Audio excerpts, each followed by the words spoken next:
Very warm greetings to you as you join us on another episode of Tax Matters. My name is Olumoyiwa Matuluko. How's your week been and how is business going? Tick-tack, tick-tack, the year is coming to an end. The year 2013 is coming to an end.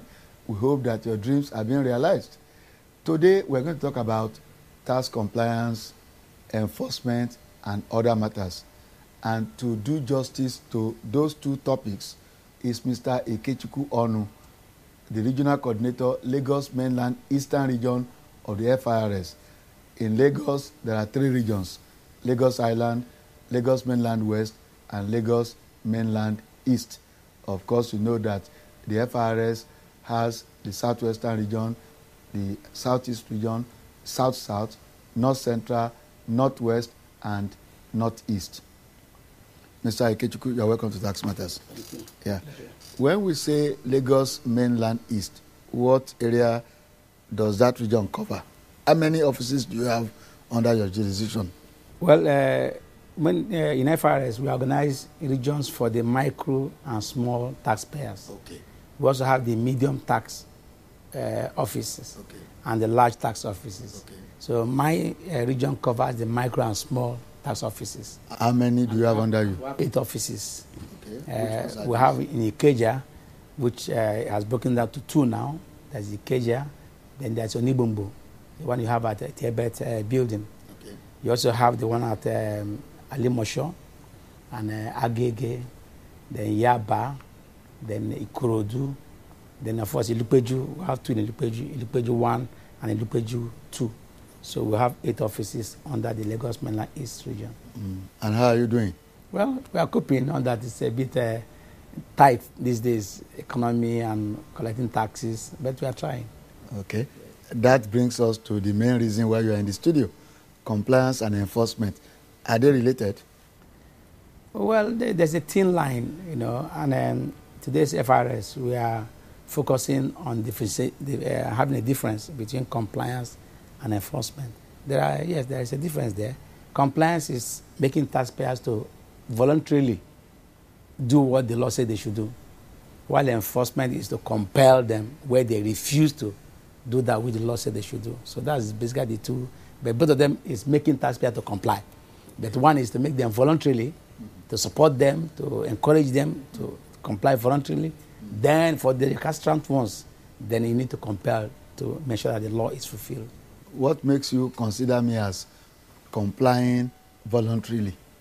Well, when you are willing to do the right thing, if you are willing, then you register. The law says a company must register within 6 months of incorporation. If you do register, you have complied. The law says you must file your first account within 18 months of commencement of the business. If you do that, you have complied. If you pay your taxes as at when due, you have complied. So anything you do in fulfillment of the law, you have complied. Mm-hmm. For about 2 years now, you've been talking about self-assessment. What role does that play in this compliance game? Well, as the mission statement of FIRS says, we want to encourage voluntary compliance. And that's what the world is moving to now. So self-assessment is a vehicle, where you now convey that the taxpayer assesses himself, pays the tax, on time, and basically the job of taxman is easy because the taxpayer is now the inspector, So it's basically for you to make genuine effort to be accurate in your assessment of your tax liability and pay that on your own without much compulsion from us. That's all. You have self-assessment and voluntary compliance. They go hand in hand. Do you have a defined process in managing compliance? That is to say, do you have a compliance management process in place at the FIRS? Yes, in fact, that's where we are concentrating now. We have elaborate. Remember, we now have a taxpayer survey department, and the intention is to use them to educate and inform and enlighten taxpayers on their obligations and what the law expects of them, and even their own rights also. So it's a two-way. We have a charter, taxpayer charter. So that's one. Then, but in compliance management, as I said before, when a taxpayer is supposed to voluntarily do certain things, Our job there now is to now assist by educating, informing, notifying the taxpayer to do those things when the time comes. So that's basically anything we do to support the taxpayer to aid their compliance is the compliance management process. Like at the end of the taxpayer's accounting year end, our process says you must write a letter to them within 1 month of the end of accounting period, reminding them, notifying them of the need to file their returns within 6 months. Because you don't want them to be penalized. They are your customers, they are your clients. It's no more ambushing taxpayers for penalty's sake. No, we want to partner with them. So, and we'll now visit them on phone to remind them of the obligation. And towards the end of the month, the period also, we now write to them again, notifying them of the need to comply to avoid the penalties. So these are all what we do, and reaching out to them, advising them, and helping out to aid their voluntary compliance. Do you have any way of helping those who are small business owners who we know cannot employ accountants on a full-time basis, who may not even be knowledgeable enough to keep adequate records, appropriate records? You know, do you have any way of helping them under this compliance management process? Yeah, we're working on that. It's not yet formalized. We're looking at what we call presumptive tax regime, wherein you have certain fixed rate for such micro taxpayers to enhance their compliance. So it's in the works.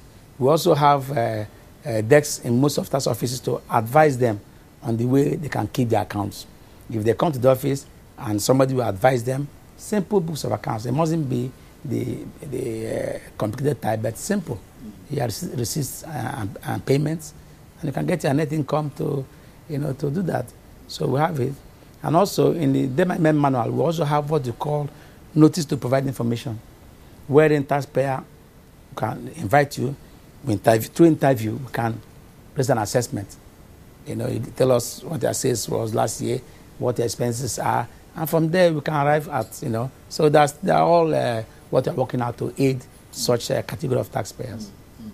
As you have a manual on compliance management, do you also have a manual on enforcement? Yes, it's actually two of them are the same, management and enforcement, manual. So you see, where enforcement starts, where compliance ends. So when taxpayer, we have done all the compliance management processes, and taxpayer refuses to comply, of course, naturally, you need to enforce. So there it's a continuum. We start from compliance, then to enforcement. At what point do you consider me as due for enforcement? at in that continuum? Well, you see, the law, we're actually trying to, support taxpayers. As long as you fail to do what you ought to do at the appropriate time, you are due for enforcement. But because we are, our environment, the tax illiteracy and what have you. So we take time to really, communicate and reach out to taxpayers. But as the legal, classically, if you are supposed to pay a liability or file a return today, if you do not file tomorrow, you are defaulted. Enforcement should naturally go, but we know how to. So we try to, support those who are willing, to comply, but they are unable. So we try to support them that way. But what really are the powers of the Federal Inland Revenue Service? I mean, when you talk about this enforcement, whether you are slapping people on the wrist or not, what really are your powers under the various tax laws? What powers of enforcement do you have? What can you do? We have wide powers. For example, we can go for search and seizure if you refuse to, file your returns, and we suspect that you are evading taxes. We could storm your place of business and take the books there and even arrest. We have the law says we can co-opt any policeman from anywhere in Nigeria to assist us in enforcing the law. The law also gives us power to also appoint whoever is owing you. We call it the power of substitution, the power to appoint agent. If you know whoever is owing you or holding your money, we can write to that person to appoint that person as your agent for the collection of that money you are owing to the revenue. And that person is bound to pay that money to revenue. If he doesn't pay it, then he becomes liable to the debt. We also, yes, we also have the power to distrain all the movable properties of the taxpayer without a court order. I was going to that. Without a court order. Then if you want to distrain the fixed asset, that is the movable ones, like property and land, then you need a court order, warrant of distraint. So we have so much powers on that. We'll try, and even prosecution. The law says if you are supposed to deduct a tax, and you fail to deduct it, if you can prove that you are the one who made it not to be deducted, you can be held personally liable, and the jail term is 3 years. I must say that I'm impressed by your attitude. I mean, the attitude of the FRS. I mean, yes, you have the power to send me to jail, but you don't want to apply that now. But we have penalties, we have interests. What are the penalties under the... Okay, you collect company's income tax, you collect value-added tax, you collect petroleum profit tax, and a few others, capital gains tax and all that. If you take maybe company's income tax, for example, what are the penalties for the different offenses? Well, the law says if you fail to register, then the amendment you had in 2007, the first month of failure is, I think, 25,000 naira. Oh, maybe that's why some people will call us to say that they've gone to the tax office to do so, and they're asking them for 25,000, for 20,000. I say the tax men are just implementing the law. But what I would advise you to do, don't pay cash to anybody. No, but go on. And for every month that default continues, 5,000 naira goes with it. For every month. Oh, please take that again. You say if I fail to register, after 6 months, please take that again. The law says every company, the company must register within 6 months of incorporation. Okay. Not to file a return, but just register, get a TIN. Okay. Then if you don't register, the following day after the 6th month, you are liable to penalty for non-registration. 25,000 naira. The first month. Okay. Then subsequent months, 5,000 naira per month. So if it takes so much long time, you are going to penalize. Okay. So many of us register companies are put in their briefcases. Then after 2 years, you want to do business and you blame the revenue. But that's the law. Yes. Okay, that's penalty 1. What about now? You also said earlier that within 18 months, okay, by 18th month, I should file returns. If I don't file returns, what are the penalties? Also, if you don't file returns, that's what you call late return penalty. Late return penalty. Also, that is 20,000 naira for the first month of default, and subsequently also 5,000 naira. Okay. Yes, for late return penalty. Okay. What other penalties are there? Well, the other penalty is for non-payment on due date. You are supposed to pay today, and if you don't pay, the FOSITA, company income tax, is 10% of the amount you fail to pay on due date. That's penalty? Yes, unless we give you an extension. And even at that, we are still working on trying to see how we can even understand. But then the law says you must penalize. So that's another penalty that goes with it. And if for VAT also, for non-filing, and I remember VAT is monthly, value added tax is monthly return filing. For non-filing also, every month of default also, you also are penalized for every month of default. How much? 5,000 naira.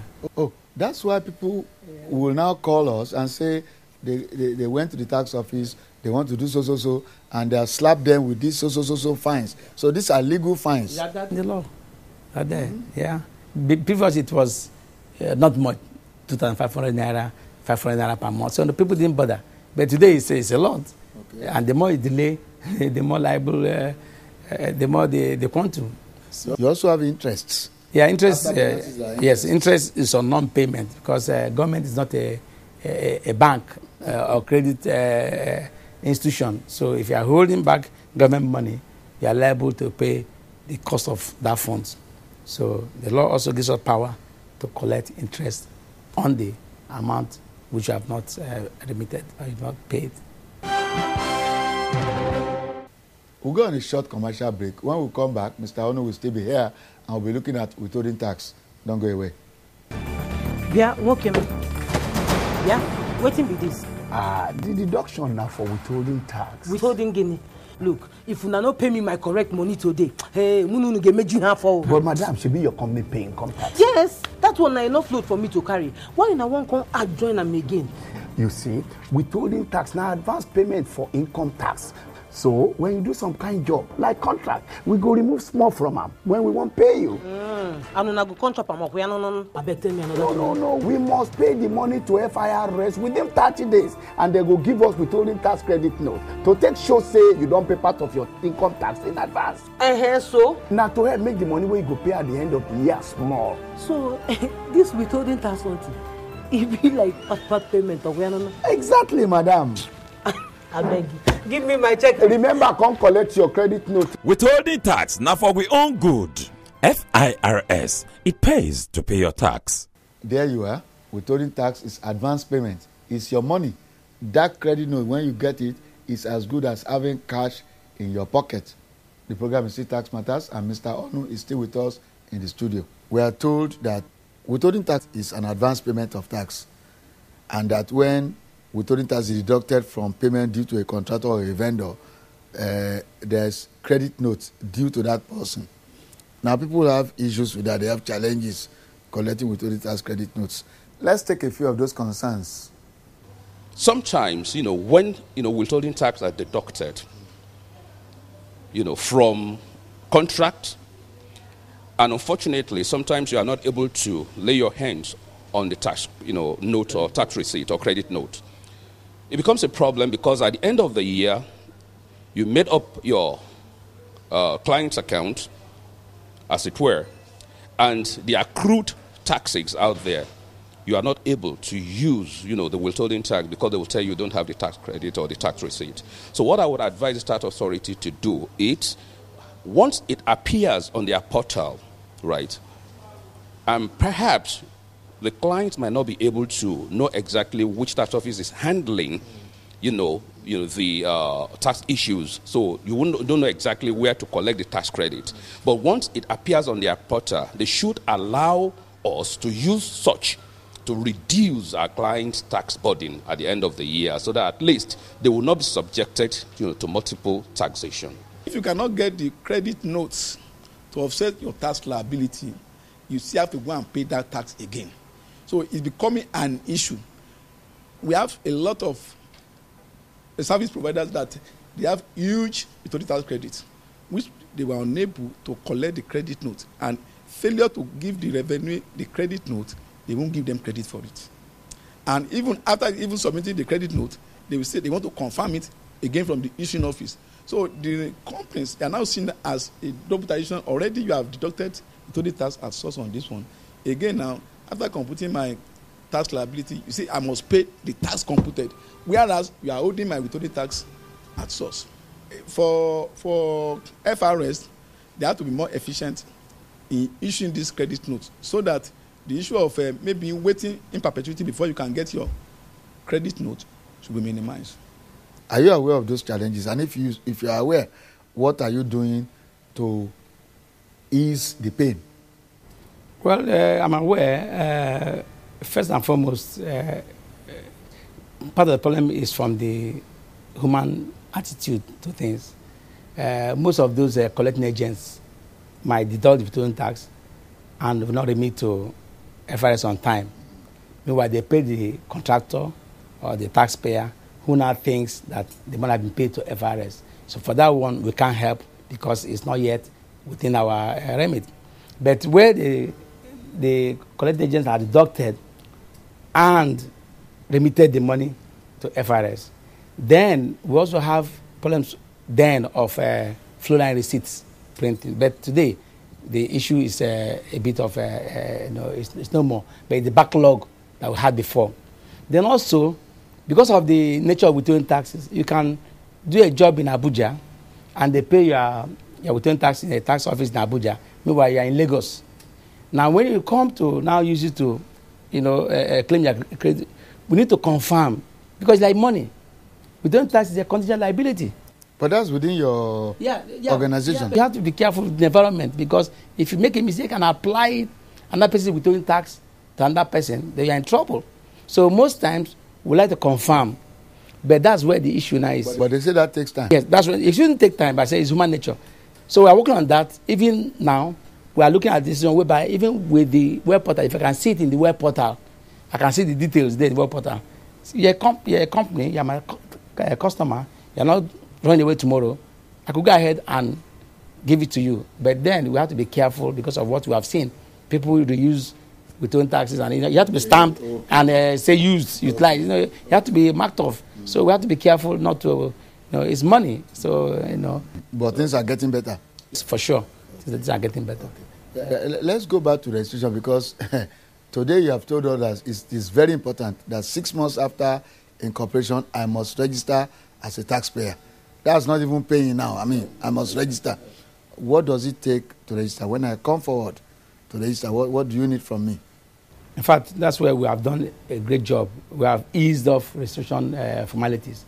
Today, you need about 4 or 5 data: name of the company, the RC number, the address, a phone number of the.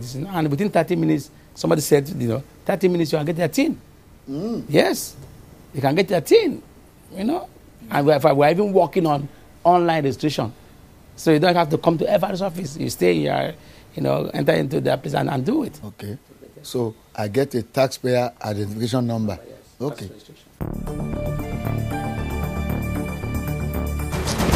Shift now. Sorry, madam. I no say for my name. I don't check in no day. After all my wahala, these people still no register me. Haba, I put on 14. Tingini. Wetin concern tin tomato for inside this matter wey we dey talk now? Eva, explain for am 14. Madam, taxpayers identification number TIN, a special number for all correct taxpayers. E dey compulsory if you wan register and do business with government. Without TIN, you no go fit do business. Abeg, na how much I go pay to collect this thing? Madam, I get am 14 free. Madam, take your certificate of incorporation to FIRS office, fill the form, and you go get am one time. Just like that? Abeg, make I go collect my own thing. TIN na free o, na for everybody, na your correct identity. FIRS, it pays to pay your tax. Another aspect of that process is when I have now become a taxpayer. Tax clearance certificate is very popular now. They ask for it at the embassy. They ask for it when you want to register a vehicle. They all sorts of places. Tax clearance certificate, like we asked you for TIN, for registration as a taxpayer. When do I qualify for tax clearance certificate? Well, immediately you register. Your new business. You can get it within 1 week because you're a new business. But it's only when you now start their business that we need to make sure that you pay all your obligations before you get a tax clearance. Because the name is tax clearance certificate. You need to clear that you have no liability with us. So that's basically that. But the first one, you have it. And if you have not commenced business, that's what they call POL, pre-operational levy, which you pay 20,000 every year, and they give you a tax clearance. Okay. If you have not commenced business. Okay. But make sure you've not commenced business. Most of my friends will say they've not commenced business, but every year they come for tax clearance. Then what are you doing with the tax clearance if you have not commenced business? It's still searching. Well, then you have commenced. Because you're searching, you have commenced business. So if you do it once, twice, say, hey, file state of affairs. Let me know that, because with that I can do certain checks to check out that, yes, indeed, you are saying the right thing. POL, what's that? Pre-operational levy. How much is that? 20,000. Then you give me tax clearance certificate. Yes. But that tax clearance certificate will not contain any tax paid because you have not paid any tax. Yes. So if you collect that one without any money on it, and you now go to a ministry or department or agency, and you are claiming that you constructed the Mainland bridge, you built the Ajogun house in Abuja, they will look at your TCC and see that you have not been paying anything. So you are qualified for it, but don't use it to go and be claiming heaven and earth. It is on that note of advice that we draw the curtains on today's episode of Tax Matters. Please do the needful. Pay your taxes as when due. When you do that, people like Mr. Onu will remain your friends. We have only 25 minutes to do this week after week. And so this interview will have to continue next episode. Mr. Ikechukwu will still be with us in the studio. We want to thank you most sincerely for watching, and we wish you a wonderful week ahead.